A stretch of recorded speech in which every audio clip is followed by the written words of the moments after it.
Davai, teeme pelmeeni. Sügav külmutatud nats õli peale. Okei, peseme käed ära.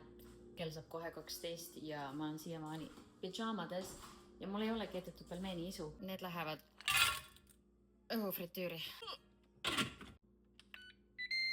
Kokku läheb 14 minutit, 7 minutit siis pöörame ümber ja siis 7 minutit veel otsa ja temperatuur on 380 Fahrenheiti. Ma panen tõlke Celsiuses siia alla.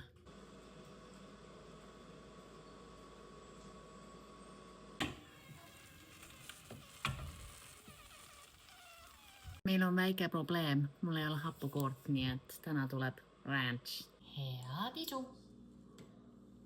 Happukoorega oleks parem. Coca-Cola oleks ka parem. Teeme veel midagi.